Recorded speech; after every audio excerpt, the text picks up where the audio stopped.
함께 살펴볼 하나님의 말씀 고린도후서 8장 8절부터 15절까지 함께 봉독합니다. 내가 명령으로 하는 말이 아니요 오직 다른 이들의 간절함을 가지고 너희의 사랑의 진실함을 증명하고자 함이로라. 우리 주 예수 그리스도의 은혜를 너희가 알거니와 부유하신 이로써 너희를 위하여 가난하게 되심은 그의 가난함으로 말미암아 너희를 부유하게 하려 하심이라. 이 일에 관하여 나의 뜻을 알리노니 이 일은 너희에게 유익함이라. 너희가 1년 전에 행하기를 먼저 시작할 뿐 아니라 원하기도 하였은즉 이제는 하던 일을 성취할지니 마음에 원하는 것과 같이 완성하되 있는 대로 하라. 할 마음만 있으면 있는 대로 받으실 터이요 없는 것은 받지 아니하시리라. 이는 다른 사람들은 평안하게 하고 너희는 곤고하게 하려는 것이 아니요 균등하게 하려 함이라. 이제 너희의 넉넉한 것으로 그들의 부족한 것을 보충함은 후에 그들의 넉넉한 것으로 너희의 부족한 것을 보충하여 균등하게 하려 함이라. 기록된 것 같이 많이 거둔 자도 남지 아니하였고 적게 거둔 자도 모자라지 아니하였느니라. 아멘. 바울이 고린도전서 16장 1절에서 3절까지 고린도 교회 성도들에게 예루살렘 교회를 돕기 위한 구제헌금, 연보라고 하죠. 연보를 시작하라고 당부를 했습니다. 그러다가 여러 가지 사정에 의해서 중단되었는데 이제 하던 일을 마저 끝마쳐라. 이미 시작한 일을 이제 마무리하라. 이렇게 8장 6절과 11절에서 강조하면서 독려하고 있습니다. 그러면서 바울은요, 세 가지를 이야기해 줍니다. 첫 번째로는 마게도냐 교회의 그 모범, 그리고 그리스도의 모범, 그리고 받은 은혜를 흘려 보내기를 원하시는 하나님의 마음을 상기시켜 주는 것이에요. 먼저 바울은요, 마게도냐 교회의 성도들의 모범을 알려주었습니다. 마게도냐 교회는요, 그들도 환란에 많은 시련이 있었고요, 극심한 가난 중에 있었습니다. 그럼에도 불구하고 그들은요, 넘치는 기쁨과 풍성한 연보를 했던 것이에요. 그러면서 그들에게 먼저 마게도냐 교회 성도들이 그렇게 할 수 있었던 이유는 하나님께로부터 먼저 많은 은혜를 받았다라는 것을 상기시키는 거예요. 하나님께로부터 많은 은혜를 받았기 때문에 그 마게도냐 교회 성도들은요, 그것을 흘려보내기를 기뻐했다라는 거예요. 그리고요, 예루살렘 교회를 돕는 것이 섬기는 일이고 무엇보다도 성도들을 섬길 수 있는 특권이요 기회라고 이야기하고 있어요. 우리가요, 다른 그 가난한 이들이나 연약한 이들을 우리가 섬기는 것, 이것이 바로 우리에게는 특권이요 기회라는 거죠. 이런 기회 우리가 일생을 살면서 얼마나 오겠습니까? 그러므로 우리는요, 섬길 수 있는 기회, 섬길 수 있는 특권 찾아올 때마다 우리는 믿음으로 감당해야 될 줄로 믿습니다. 그런데 그들은요, 이와 같이 하나님께로부터 받은 은혜를 가지고 성도 섬기는 일을 자발적으로 했을 뿐만 아니라 풍성하게 연보했다는 것을 알려주고 있어요. 이렇게 바울은 마게도냐 성도들의 연보의 모범을 바탕으로 고린도 교회 성도들에게 권면하고 있어요. 그리고 나서 이미 시작한 일을 이제 성취하라고 이야기하는 거예요. 너희들이 이미 시작했으니까 이제 성취하라. 그리고 마게도냐 성도들처럼 베푸는 일을 통하여 사랑의 진실함을 보이라라고 이야기하고 있습니다. 8절 말씀 다시 한번 보겠습니다. 내가 명령으로 하는 말이 아니요 오직 다른 이들의 간절함을 가지고 너희의 사랑의 진실함을 증명하고자 함이라. 여기서 먼저 내가 명령을 하는 것이 아니다라고 이야기합니다. 마게도냐 교회 성도들이요, 연보를 함에 있어서 바울의 강요에 의해서 된 것이 아니라 자발적으로 했다라는 거예요. 자원해서 했다라는 겁니다. 마찬가지로 고린도 교회 성도들에게 마게도냐 성도들의 모범을 따라서 자발적으로 성도 섬기는 일, 연보하는 일에 동참할 것을 이야기하고 있는 겁니다. 여기서 다른 이들은 마게도냐 성도들이죠. 마게도냐 성도들은요, 자기들이 가지고 있는 사랑의 진실함을 풍성한 베품을 통하여 증명했다라는 거예요. 마찬가지로 고린도 교회 성도들도 그들 안에 있는 사랑을, 이것이 얼마나 진실한 것을 증명하는 방법은 섬김과 베푸는 데 있다라고 알려주고 있는 겁니다. 여러분, 사랑의 진실성을 증명하는 것은요, 섬김과 베푸는 일에 있습니다.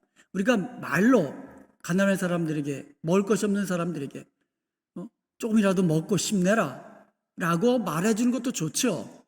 그들을 위해서 기도해 주는 것도 좋죠. 그렇지만 실제적으로 그들에게 먹을 것을 주는 것이 내 안에 사랑이 있음을, 진실한 사랑이 있음을 증명해 보이는 것이라는 거죠. 기도도 필요합니다. 격려하는 말도 필요합니다. 그렇지만 실제적인 도움이 필요한 사람들에게 실제적인 도움을 주는 것, 이것이 바로 진실된 사랑을 증명하는 것이에요. 그리고 이어서 그리스도의 모범을 알려줍니다. 즉, 구제헌금하는 데 있어서도 그리스도의 모범을 따르는 것이 중요하다고 알려주는 거예요. 9절을 함께 보겠습니다. 우리 주 예수 그리스도의 은혜를 너희가 알거니와 부유하신 이로써 너희를 위하여 가난하게 되심은 그의 가난함으로 말미암아 너희를 부유하게 하려 하심이라. 여기서 은혜다, 그리스도의 은혜다, 카리스라고 했죠. 우리 지난 시간에 배웠잖아요. 이 카리스, 그레이스, 카인니스, 이런 것들을 의미하는 건데, 여기 이 문맥에서는요, 그리스도의 무조건적인 자비로움, 또 그리스도께서 보여주신 자비로운 행동, 이런 것들을 은혜다, 이렇게 표현하는 거예요. 은혜의 내용이 뭡니까? 그리스도의 베푸신 은혜의 내용이 뭡니까?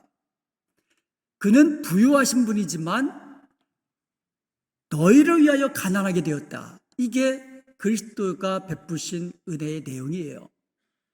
그리스도께서 가난하게 되신 것은 바로 너희를 부유하게 하심이라고 말씀하고 있어요. 원래 빌립보서 2장 6절부터 8절까지 보면 그리스도는 원래 본체가 하나님이십니다. 그렇지만 그는 하나님과 동등됨을 취할 것을 여기지 아니하시고 오히려 자기를 비워서 종의 형체를 띠시고 이 땅에 오셔서 사람의 모습으로 낮아지시고 죽기까지 복종하셨으니 그 십자가의 죽으심이라고 이야기하고 있습니다. 그리스도께서 낮아지셨습니다.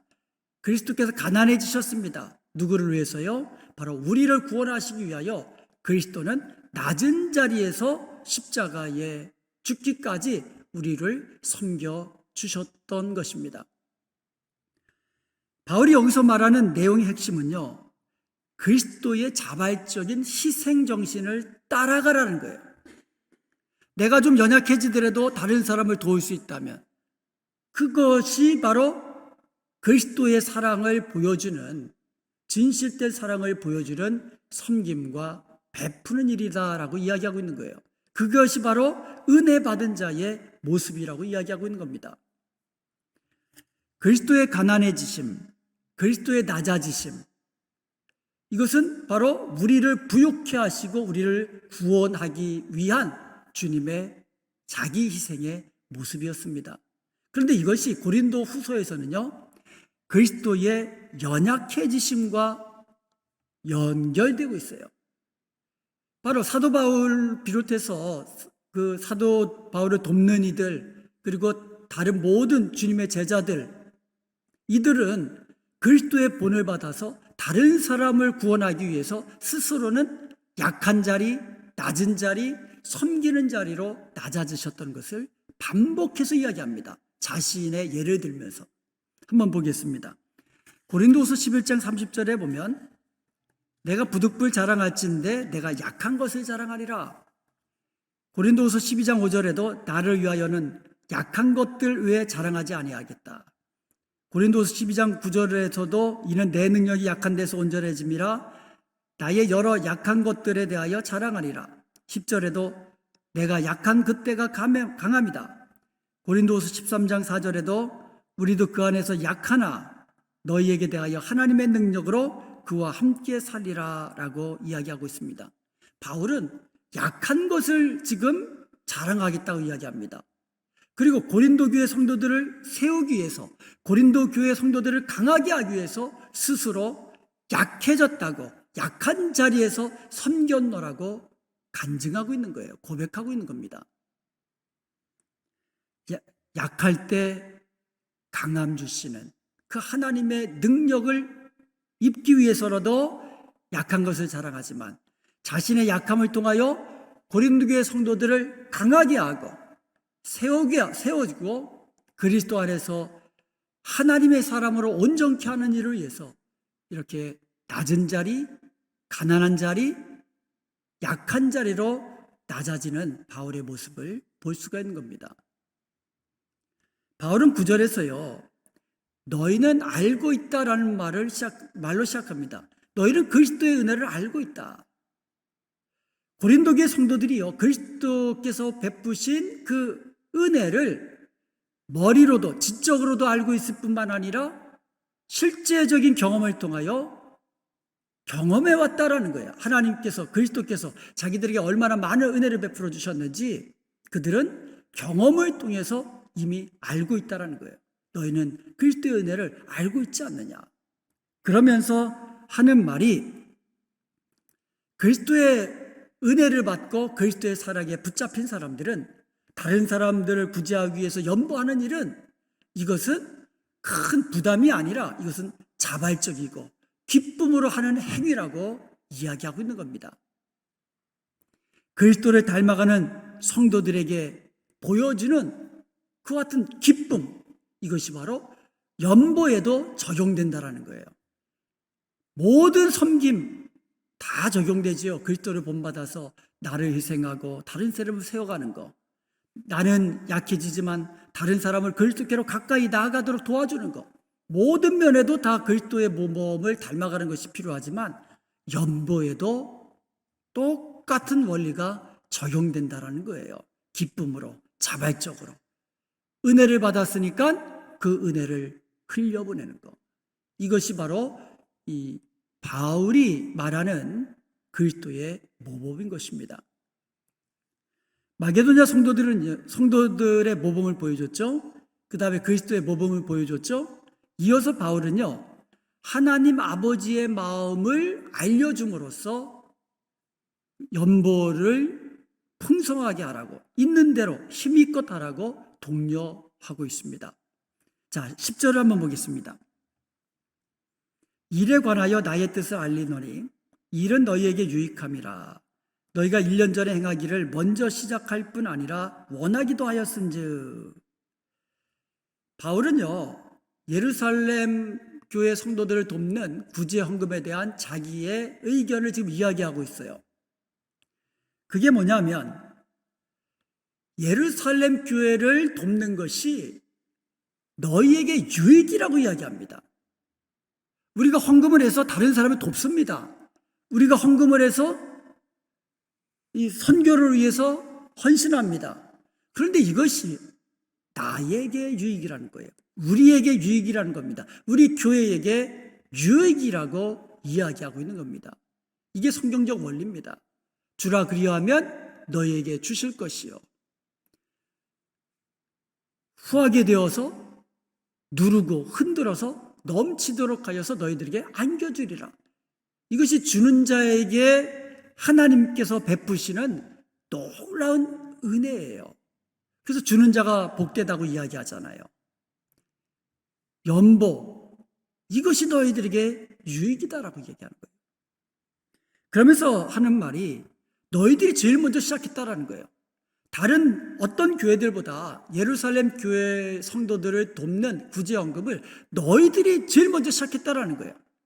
그런데 중간에 사정이 있어서 중단했지만 이제는 그 하던 일을 마무리하라라고 권면하는 겁니다. 11절 한번 보겠습니다. 이제는 하던 일을 성취할지니 마음에 원하던 것과 같이 완성하되 있는 대로 하라. 여기서요, 이 명령형 동사가 유일하게 사용됐습니다. 고린도후서 8장과 9장, 예루살렘 교회를 돕기 위한 구제헌금을 하라는 그 내용 중에서 여기서 이 명령형을 사용합니다. 바울은 지금까지 충분한 사전 설명되었다고 생각하고 있어요. 그래서 이제는 직접적으로 이야기합니다. 너희들이 시작한 것 이제 성취하라. 이제는 하던 일을 마무리하라. 명령하고 있습니다. 중단된 연보를 끝마치라. 자, 그러면서 좀 실제적인 이야기를 해요. 얼마를 할 것인가? 우리가 구제헌금을 하는데 얼마를 하면 되는가? 구체적으로 이야기해 줍니다. 11절 마지막에 보면 있는 대로 하라라고, 있는 대로 하라. 12절에 보면 할 마음만 있으면 있는 대로 받으실 것이요 없는 것은 받지 아니하리라. 받으실 터요, 하나님 보시기에 받으실 만하다라는 뜻이에요. 있는 대로 하라는 거예요. 없는 거 돈 뽑아가지고 빌려가지고 하고 그런 게 아니고 내게 있는 것 가지고 하라고 이야기하고 있어요. 그러면 하나님께서 받으신다는 거예요. 여러분, 우리가 이 연보를 하잖아요. 헌금을 하잖아요. 그러면 하나님께서 받으신다는 거죠. 그래서 우리가 드리는 헌금을 받는 주체는 하나님이시다라고 이야기하는 거예요. 우리가 다른 사람을 돕습니다. 그것을 위해서 헌금을 합니다. 그런데 이것을 받는 주체는 하나님이시라고 말씀하고 있는 거예요. 그래서 바울이 강조하는 구제헌금의 원칙이 있습니다. 첫 번째로는요, 하나님의 은혜를 기억하고 그리스도의 풍성한 은혜와 자기 희생을 기억하고 자원하는 마음과 준비된 심령으로 하라는 거예요. 자원해서 해야 됩니다. 그리고 준비된 마음으로 해야 됩니다. 이것이 첫 번째 원리예요. 두 번째 원리는 나의 능력을 토대로 해서, 그러니까 나의 경제적인 상황을 토대로 해서 있는 대로 하라는 거예요. 없는 데서 하는 것이 아니라 하나님이 주신 것 가운데서 힘대로 드리라는 거예요. 억지로 하지도 말고, 그리고 하나님이 주신 것 중에서 힘대로 하라. 이게 구제헌금하는 이 바울이 말한 원칙이에요. 힘대로 하라. 자기의 경제적인 형편을 고려해서 있는 대로 하라라고 말한 이유는 균등하게 하기 위함이다라고 이야기해요. 균등하게 하기. 그래서 균등의 원리가 여기서 나오는 거예요. 13절 한번 보겠습니다. 이는 다른 사람들은 평안하게 하고 너희는 곤고하게 하려는 것이 아니요 균등하게 하려 함이라. 그러니까 내가 없는 것 가지고 그냥 막 해가지고 해서 나를 오히려 궁핍하게 만들고 그리고 나를 곤비하게 만들고, 그게 아니고 내게 있는 것 가지고 구제헌금을 해서 균등하게 하기 위함이다. 여기서 말하는 균등함, 이소테스라고 하는데요, 이퀄러티예요, 영어로 하면. 근데 이것은요, 동일함을 의미하는 것이 아니에요. 나하고 너하고 똑같은 위치까지 도와주라, 그런 의미가 아니에요. 나는 내가 힘되는 대로, 힘 닿는 대로 도와주는 거예요. 이게 균등하게 하기 위함이다 이야기하고 있어요. 이것은 골로새서 4장 1절과 오늘 본문 고린도후서 8장 13절에만 사용된 단어예요. 골로새서 4장 1절에 보면 상전들아 의와 공평을 종들에게 베풀지니 이야기하면서 공평하게 하라 이거예요. 종들에게도. 14절을 보면은요, 이제 너희의 넉넉한 것으로 그들의 부족한 것을 보충함은 후에 그들의 넉넉한 것으로 너희의 부족한 것을 보충하여 균등하게 하려 함이다 라고 이야기하고 있어요. 자, 지금은 너희가 예루살렘 교회의 부족한 것을 너희들이 보충해 주는데 후에는 그들이 너희의 부족한 것을 보충하려 함이라. 이것이 균등함이라 이야기하고 있어요.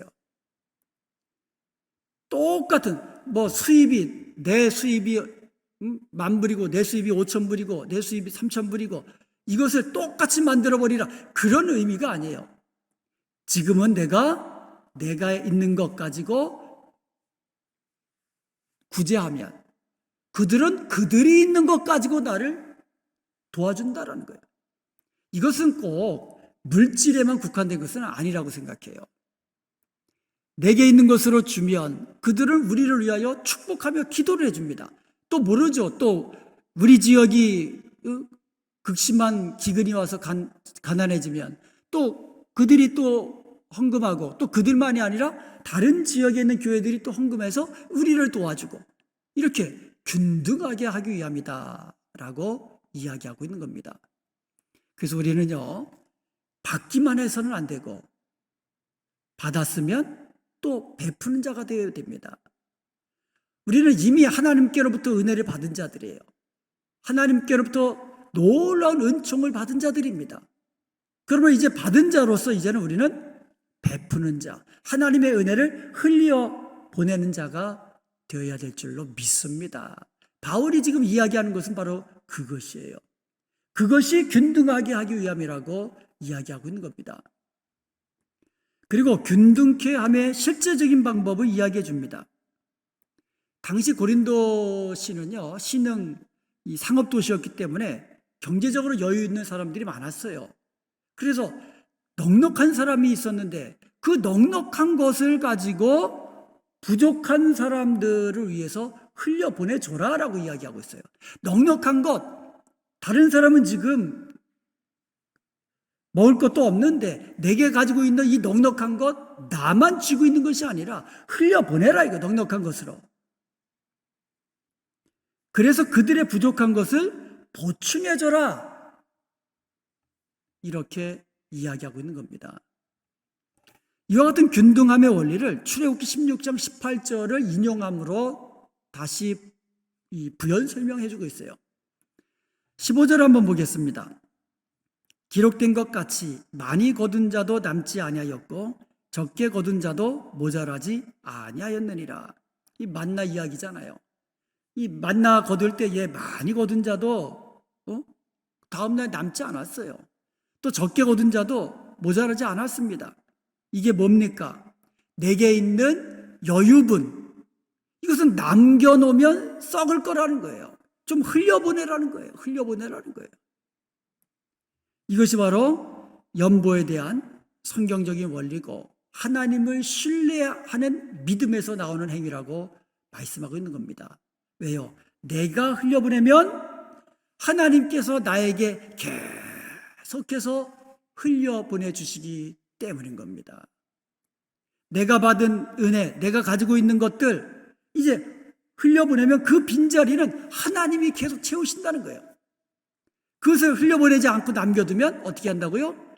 많이 거둔 자도 남지 않는다, 썩어 없어진다라는 거예요. 어디로 새든지 새버린다라는 거예요. 흘려버리는 자가 계속해서 하나님이 주신 은혜를 누리는데 풍성하게 누리게 되는 것을 믿으시기 바랍니다. 우리가 이웃을 사랑해야 되죠. 우리 하나님의 명령입니다. 그런데요, 이웃을 사랑하는데, 그렇다면 우리 성도들은 서로 더욱 사랑해야 되지 않겠습니까? 우크라이나를 위해서도 구제헌금을 하는데, 그리고 우리 주위에 가난한 사람들을 위해서도 구제헌금을 하고, 홈리스들을 위해서 구제헌금을 하고, 그리고 우리가 얼굴도 모르는 사람들을 위해서 월드비전이든 하여간 컴패션이든 우리가 여러 가지 구제할 수만 있는 대로 우리는 해야 됩니다. 그렇다면 우리가 함께 신앙생활하는 성도들을 위해서는 더더욱 사랑해야 되지 않겠습니까? 말로만 사랑한다, 사랑한다, 사랑한다. 물론 사랑한다고 말하는 것도 중요하죠. 그렇지만 내게 있는 진실된 사랑을 증명해 주는 것은 섬김과 베품이에요. 사랑한다고 하면 우리가 하나님의 말씀대로 섬기고 베풀고 서로의 연약한 것 품어주고 용서하고 용서받고 이와 같은 모습들이 내게 있는 진실된 사랑을 증명해주는 증표라는 것입니다. 서로 돌아보십시다. 서로 돌아보십시다. 그래서 말로만의 사랑이 아니라 필요한 것을 보충하여 주는 섬김과 베품을 통하여서 우리 안에 있는 진실된 사랑을 보이며 사십시다. 이것이 바로 주님께서 우리에게 보여주신 섬김과 자기 희생의 모습인 것입니다. 이제부터 우리도 주님의 모습을 본받아서 내게 있는 것으로 하나님께 받은 은혜를 가지고 베푸는 일에, 흘려버리는 일에 더욱 힘쓰는 저와 여러분이 되어서 계속해서 하나님 주신 은혜와 복을 누리는 저와 여러분 되시기를 주님의 이름으로 축원드립니다.